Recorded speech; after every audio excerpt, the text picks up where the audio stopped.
Oke brother, assalamualaikum warahmatullahi wabarakatuh. Kembali lagi bersama saya Herudin di channel saya Rida Jaya Motor. Kali ini saya mau update lagi nih ke teman-teman.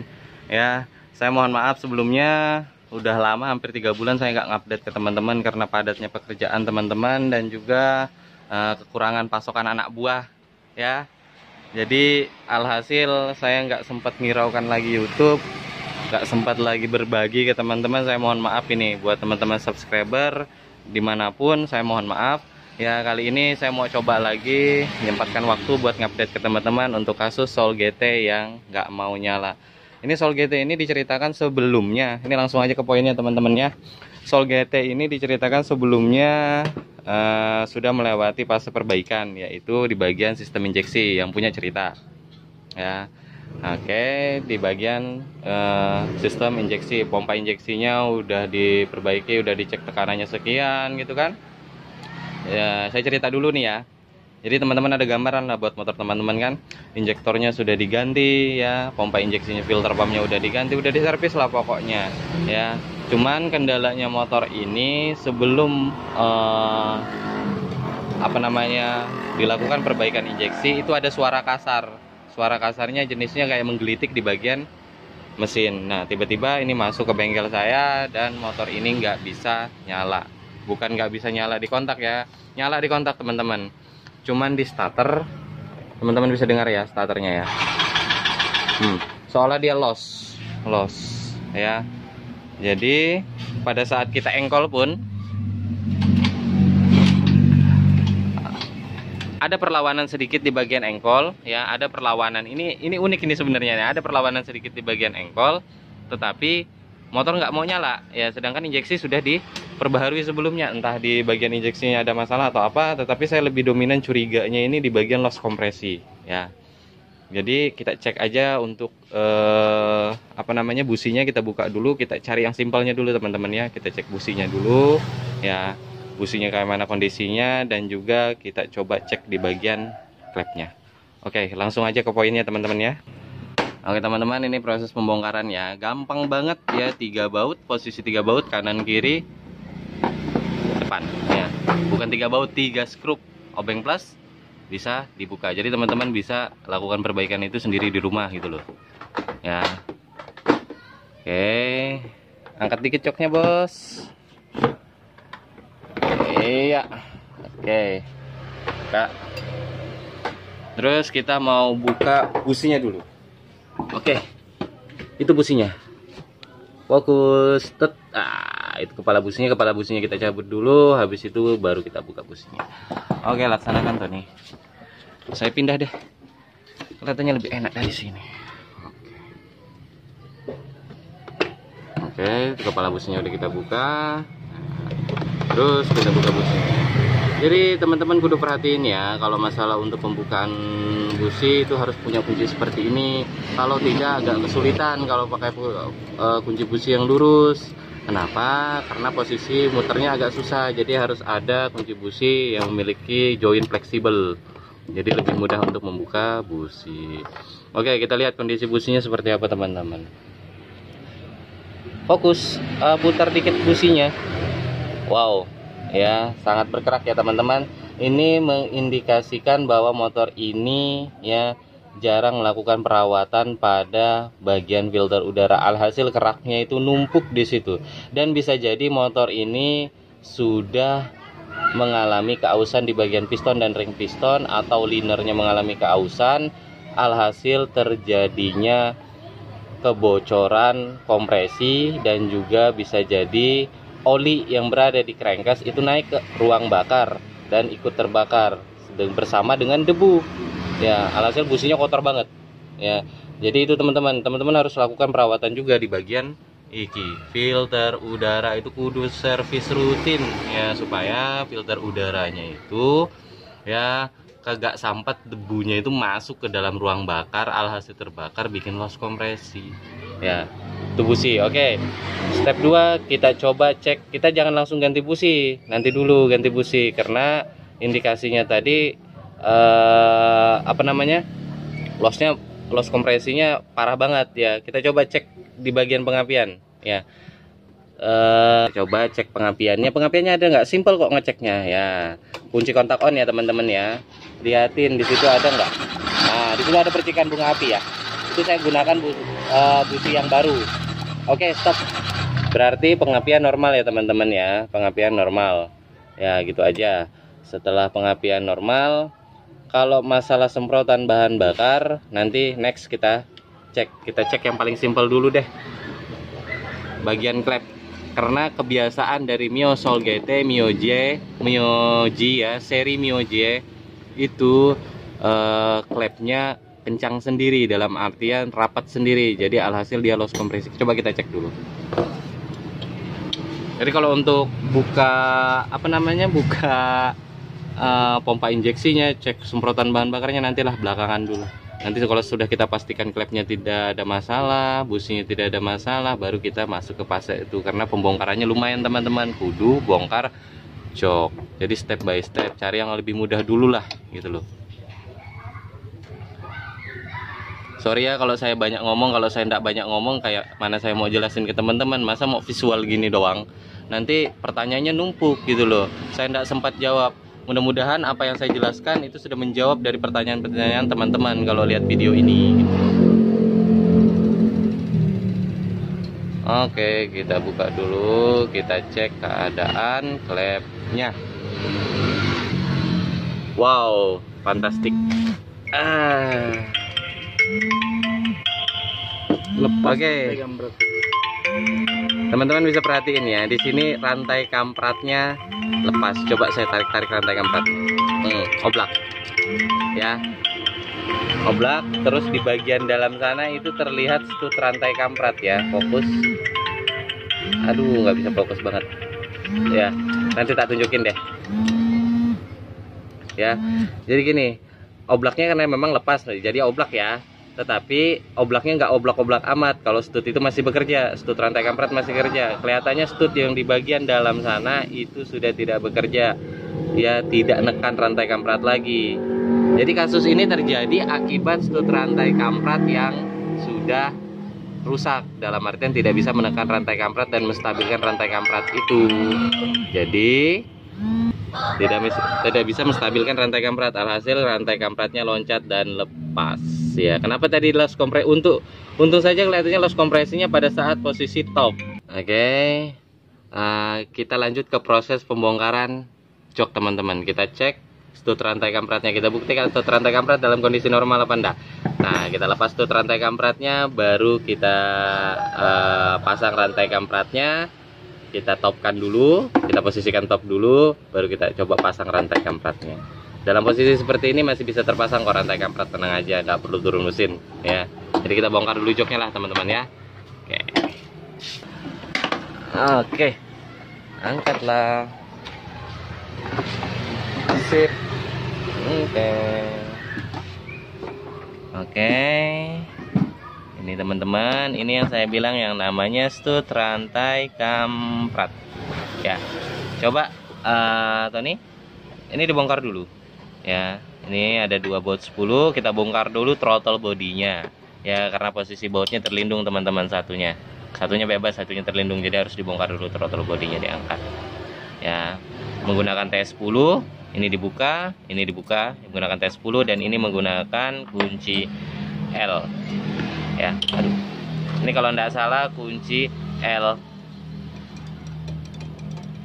Kalau tidak salah ya teman-teman ya. Kalau tidak 3, 2. Kalau tidak salah 3 ini, kunci L3. Ya. Itu sudah nampak teman-teman. Oke, gunakan T8. Oke, sip. Satunya lagi dilonggarin.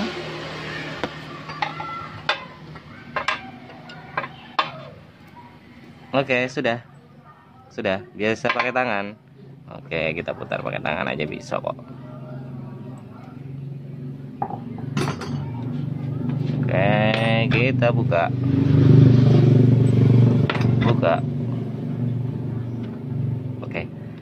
Oke, teman-teman. Terlihat ya stut rantai kampratnya ya.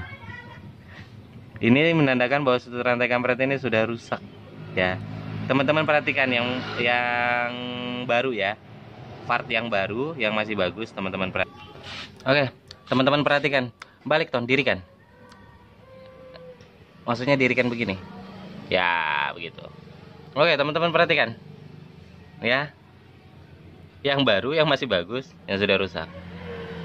Nah, ini vital banget teman-teman. Jadi kalau ada suara menggelitik di mesin motor teman-teman, itu harus segera lakukan pengecekan. Karena resikonya sangat besar apabila ini rusak. Ini lepas, masih mending kalau rantai kampratnya lepas. Tapi ada yang lebih fatal lagi, klepnya bengkok. Kenapa itu? Karena pada saat dia klep itu ngoven, rantai kampratnya lepas, posisi piston naik ke atas, nabrak sama klep, klepnya pasti bengkok. Ya, bisa tidak menutup kemungkinan kalau posisi kendaraan itu kecepatan tinggi, itu bisa bikin jebol piston. Nah, ini saya nggak tahu nih jebol apa enggak pistonnya, klepnya bengkok apa enggak, saya nggak kurang kurang tahu ini ya, karena saya masih melakukan pengecekan di bagian luar. Kita coba dulu ganti stut rantai kampratnya, kita posisikan top, terus kita pasang rantai kampratnya, kita coba tes hidupkan. Jika tidak mau hidup berarti ada masalah di bagian klep dan pistonnya. Oke, cekidot, kita langsung melakukan pemasangan bagian stut rantai kampratnya. Stut rantai kampratnya lakukan pemasangan, tek, langsung OTW langsung. Oke, kembalikan baut 8-nya. Oke,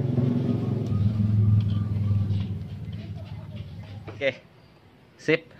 Oke, ambilkan obeng min. Oke, lanjut. Ini ya, ini posisinya kan tadi ngestut teman-teman. Jadi kita putar dulu, putar ke searah jarum. Rokoknya dilepas dulu udah, biar jelas. Kita putar searah jarum jam ya teman-teman ya, sampai mentok. Oke, sampai mentok, mentok banget. Jangan langsung dilepas, lepas pelan-pelan. Oke, itu tensioner yang bagus. Apabila kita putar searah jarum jam sampai mentok, otomatis tensionernya itu kan narik ke atas dan dia stop sedikit. Ya, dia stop di bagian atas. Nanti kalau kita ketek kembali, baru dia nge-stud. Ya, ini kita lakukan apabila kita ingin melakukan proses pemasangan rantai kamprat. Kalau posisi stutnya masih aktif, kita proses pemasangan rantai kampratnya nggak bakal bisa terpasang karena kencang terus gitu ya. Oke, kita lakukan posisi pengetopan pada bagian magnet ya. Oke, ini magnetnya teman-teman. Oke, kita lakukan pembongkaran dulu ya teman-teman. Ya, untuk kita perhatikan di mana posisi topnya. Ya, jadi tidak asal masang rantai kamprat. Jadi posisi piston itu top, titik mati atas, baru kita pasang rantai kamprat. Ya, pelepasannya. Oke, set. Nah, di sini teman-teman bisa perhatikan ya, ini magnetnya. Nah, di sini ada tanda panah. Oke, fokus. Ada tanda panah ya. Tanda panah ini menyatakan bahwa di sinilah posisi topnya nanti, tapi kita sesuaikan dengan tanda yang ada pada magnet. Oke, kita putar magnetnya. Oke, ini ada tanda garis ya teman-teman ya. Teman-teman perhatikan ada tanda garis besar banget kalau untuk Mio M3. Mio M3 Mio J ya. Lurus dengan tanda panah yang ada pada crankcase. Oke. Setelah itu kita pastikan berarti ini posisinya titik mati atas ya. Kita pastikan lagi di bagian lubang businya.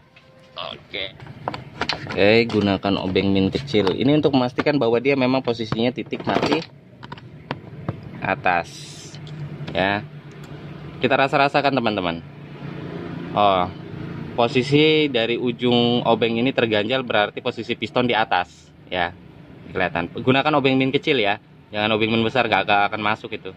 Nah, posisi pistonnya berarti di atas. Kalau sudah posisi piston itu di atas, berarti sini sudah pasti posisi topnya udah tepat banget ya. Baru kita lakukan pemasangan rantai kamprat. Oke teman-teman, tak lanjut ya. Jadi gini, ini kan posisi rantai kampratnya ini gigi sentriknya ini oblak seperti ini ya. Kita tidak mungkin melakukan pengendoran pada baut ini ya, jika ini tidak kita lakukan pengganjalan. Kita gunakan alat manual aja ya. Kalau tidak, posisi komponen yang dilepas banyak banget nanti, hanya untuk melepas ini. Nah, kita ganjal di bagian gigi sentriknya, tapi harus hati-hati ya teman-teman.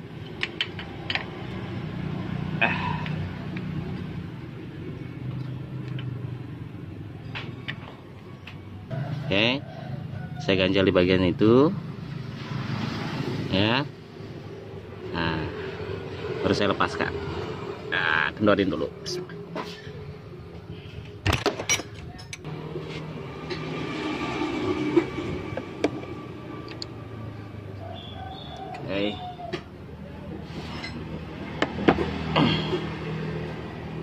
Oke, udah terlepas teman-teman. Oke, kita lepas ganjalnya. Tapi melakukan pengganjalannya hati-hati ya. Ya, kalau alat standarnya ini teman-teman. Ya, kita bisa gunakan alat ini. Cuman nggak semua yang punya alat seperti ini. Jadi apapun yang bisa mengganjal, yang penting hati-hati, karena takutnya gigi sentriknya ini rontok. Ya, nanti takutnya malah praktek lagi ya. Kudu hati-hati lah intinya. Oke, baru kita lepas baut gigi sentriknya. Oke, baru kita pasang rantai kampratnya. Oke, terlepas ya. Oke, sip.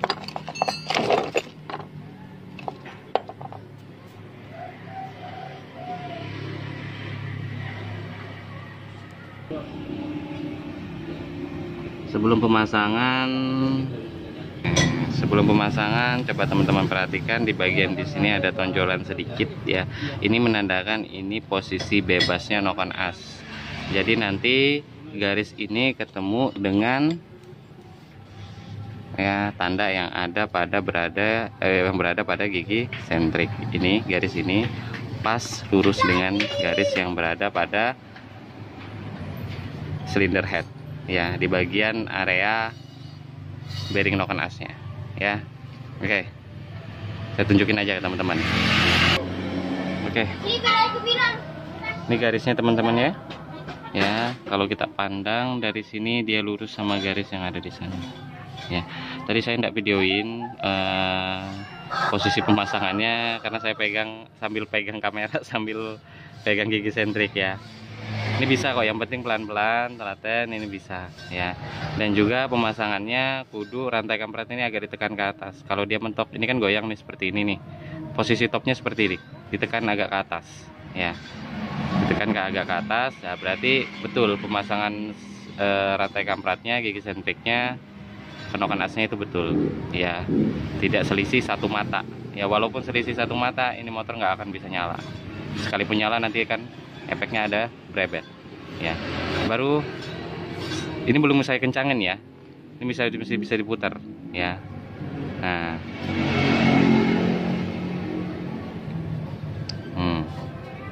oke, ini belum saya kencangin. Kenapa? Kita harus lepaskan dulu, dalam artian kita posisikan stutnya aktif ya. Kita putar stutnya. Oke. Nah, ini aktif nih ya, aktif. Posisi rantai kamprat kencang nih, enggak goyang. Oke, nah baru kita kencangkan baut ininya sambil kita tahan magnetnya. Kita kencangkan menggunakan pasring 10 bisa kok ya. Oke. Oh, konten lagi dia. Ayo kita kencangin rantai kampratnya. Ini posisinya longgar ya bro ya. Oke, pasring 10 aja. Terus posisi di sini ya, tangan sebelahnya pegang. Ini pegang aja. Yang penting kuat megangnya. Pindah. Yang penting kuat megangnya. Ini bisa dikencangin. Tahan, kita kencangin.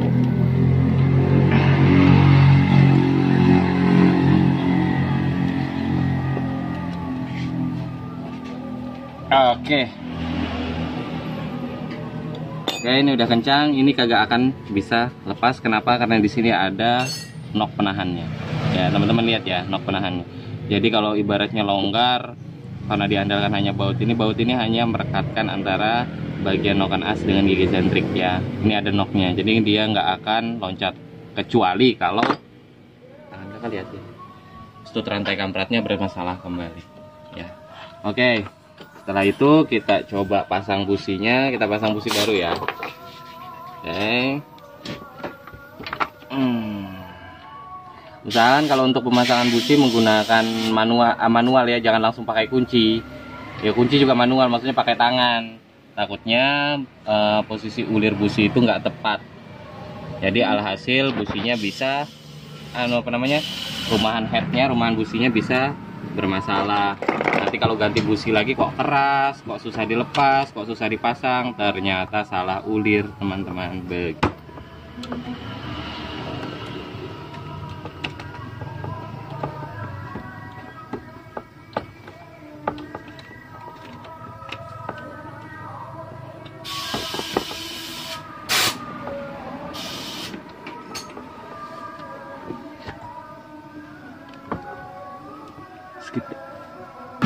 Oke, businya sudah kita pasang cover headnya.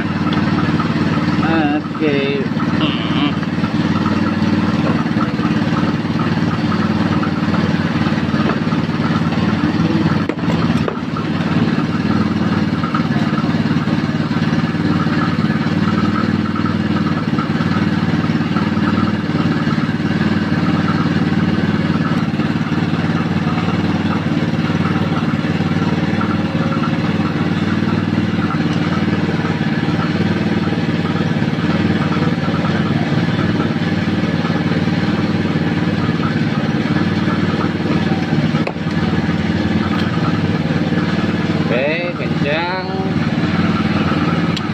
Jangan lupa dipasang.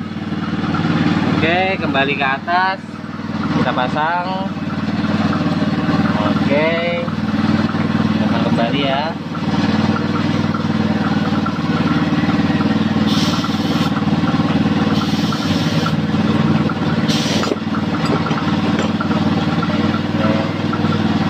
Jangan sampai ketinggalan.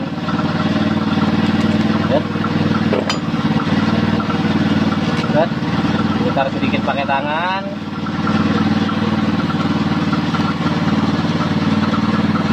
Oke, baru kita putar pakai kunci.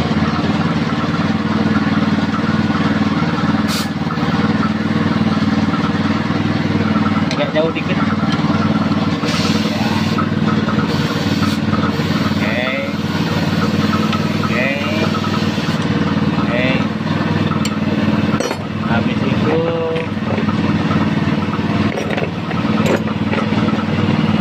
Dieratkan ya, kalau tidak dieratkan nanti takutnya masuk debu, kotoran dan lain sebagainya. Ini biasanya ketinggalan nih. Oke, sudah. Kali ulang. Oke, kunci kontak on, kita tes hidupkan. Oh, nggak mampu starter, engkol aja.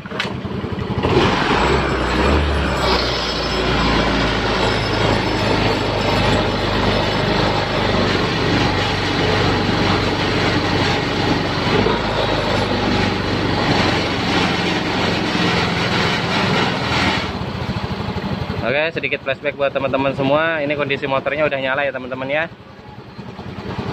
Ini kondisi motornya udah nyala, udah stabil. Nah, kasus yang saya tunjukin sebelumnya itu kan rantai kampratnya lepas dari gigi sentriknya. Nah, apabila rantai kamprat lepas dari gigi sentriknya pada saat motor jalan, apalagi pada saat bersamaan juga klep itu ngoven, posisi oven, ya alhasil itu akan ada resiko bengkoknya klep, jebolnya stang piston, jebolnya juga piston. Itu biayanya akan tambah parah. Makanya kalau ada suara menggelitik pada motor teman-teman harus pastikan dulu, jangan dibiarkan beberapa hari kemudian baru lakukan pengecekan. Langsung seketika lakukan pengecekan. Kalau seandainya itu tidak lakukan pengecekan, resikonya sangat tinggi. Masih mending kalau posisi klep itu close ya. Kalau posisi klep open itu bahaya ya, biaya yang dikeluarkan akan tambah banyak. Kalau kayak gini kan biaya yang dikeluarkan agak sedikit. Kenapa? Karena hanya mengganti stud rantai kamprat dan melakukan pemasangan kembali pada gigi timing ya. Itu aja, kurang lebihnya saya mohon maaf. Assalamualaikum warahmatullahi wabarakatuh.